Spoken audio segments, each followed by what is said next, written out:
ભરૂચ જિલ્લાના હાંસોડના રોહિત ગામ ખાતે Indian oil corporation limited Hazira દ્વારા પશ્ચિમ ક્ષેત્રની પાઇપલાઇન આમોદ હજીરા પાઇપલાઇન પર લેવલ 3 ઓક્સાઇડ મોકડ્રીલ હાથ ધરવામાં આવી હતી.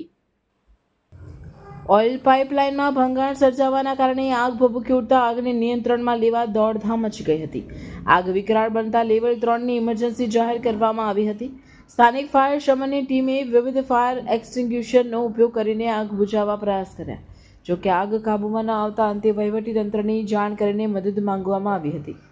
આ દુર્ઘટના અંગે જાણ થતાં જ અધિકારીઓ તત્કાલ ઘટનાસ્થળે દોડી ગયા હતા. ફાયર બ્રિગેડે અંતે આગ પર કાબૂ મેળવ્યો હતો.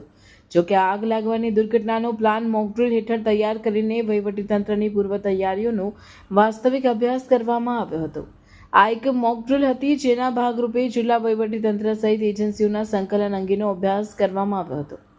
આગ લાગવાની ઘટનાની જાણ થતાં સલામતી સુનિશ્ચિત કરવા વોર્ડન સેવા ઘટનાસ્થળે પહોંચીને રાહત બચાવની કામગીરી આરંભી હતી. વોર્ડન સેવામાં હોમગાર્ડ, એનસીસી, એનએસએસ અને સ્થાનિક પોલીસની ફર્સ્ટ રિસ્પોન્ડ ટીમો, first aid party, house fire party અને રેસ્ક્યુ પાર્ટીએ ઘટનાસ્થળે પહોંચીને રાહત બચાવની કામગીરી શરૂ કરી હતી. ઘટનાસ્થળથી કામદારોને ઇવેક્યુએટ કરીને તંત્ર દ્વારા તત્કાલ સલામત સ્થળે પહોંચાડવા સાથે વધુ જખમી કામદારોની ઘટનાસ્થળે જ પ્રાથમિક સારવાર આપવામાં આવી હતી. બીજી તરફ આગને કાબૂમાં લેવા ફાયર ફાઇટરની ટીમે પાણીનો છંટકાવ સાથે આગ બુઝાવવાની કામગીરી કરતા સંપૂર્ણ આગ કાબૂમાં આવી ગઈ હતી.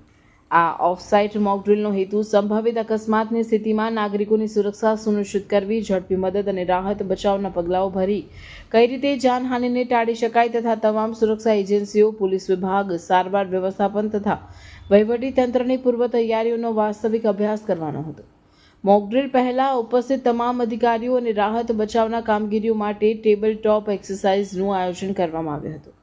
મોકડ્રીલ બાદ ડીબ્રીફિંગમાં મોકડ્રીલ સમયે કરવામાં આવેલી તાત્કાલિક કામગીરી અંગે નિર્ણયો વિશે પોતાના અભિપ્રાયો આપી જણાવીને સમગ્ર મોકડ્રીલમાં ભાગ લેનારી તમામ એજન્સી તથા વહીવટીતંત્રની ટીમને અભિનંદન આપ્યા હતા.